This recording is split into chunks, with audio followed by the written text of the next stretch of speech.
If a company is making money on a product or service, a fraudster can make money on the same product or service. That's a fact. I'm that guy that stands on the corner at 12 years old with a sign collecting money. Yeah, that's what my parents did, was that. Then started helping out with faking car wrecks or faking stolen vehicles, that type of stuff. So my progression into crime and ultimately cybercrime was almost written in stone. Synthetic fraud accounts for 80% of all new account fraud. 80%. Losses last year were $50 billion. What is it? Basically, it's inventing a person, entering them into the credit system, pumping up the score, and cashing out. And here's how it's done. 2011 Social Security Administration, they randomized the issuances of Social Security numbers.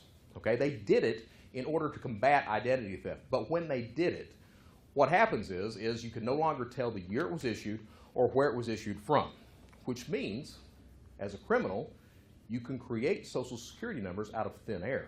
As long as it's not been given to somebody, that number is a number you can use as a criminal. So you come up with a 9-digit number, as long as it doesn't begin with a 7 and a 9. Come up with a 9-digit number, run it through a Social Security validator. If it doesn't come back as issued, that's a number you can use. What you do then is you put in a name to it and an adult date of birth. Any name, any date of birth, a drop address, and a phone number. Now, credit bureaus don't know you exist until you tell them you exist. All right? So what you do is you apply for credit. The initial application for credit is denied. But when it's denied, it sets up a credit profile in that synthetic identity, meaning that person, that fake person, that ghost in the system is now there. Now, has no credit history, very thin file, nothing whatsoever on there. So what do you do then? You rely on what's called open source intelligence networks. You go to listyourself.net, which is a free white pages listing service. You put the name, address, phone number in. That way, any type of crawlers out there find that person associated with that address, and that person, that fake person, starts getting mail sent to that address within 2 to 3 weeks. You also apply for a lot of rewards cards, airlines, pharmacies, groceries, anything like that. The idea is that if someone does a Google type search, looks for it, it comes back as pinging that address. All right? Also, you go over and you apply for a secured credit card. Capital One. That's it. Capital One. Why? $69. Capital One will give you a $200 credit limit.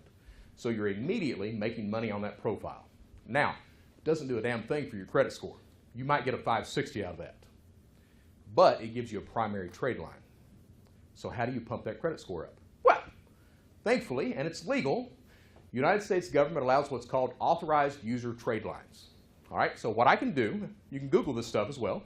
I would come to you and I would say, Bob, how are you today? And you say, Brett, I'm doing fine. And I'd say, you know, I know you have good credit. You know I got bad credit. Why don't you add me on as an authorized user of your account? Now, I don't get access to the card. I'll just be on there listed as a user. And you'll look at me and you'll say, Brett, you look very trustworthy. I think I will do that. Is that what I said? Yes! I do too. So, you'll add me on. The next reporting cycle, the specific history of that one card becomes my credit history, okay? The balance, the years open, everything else becomes my credit history. If I do that with 2 authorized user trade lines, I can go from a 0 to a high 700 score in 30 days.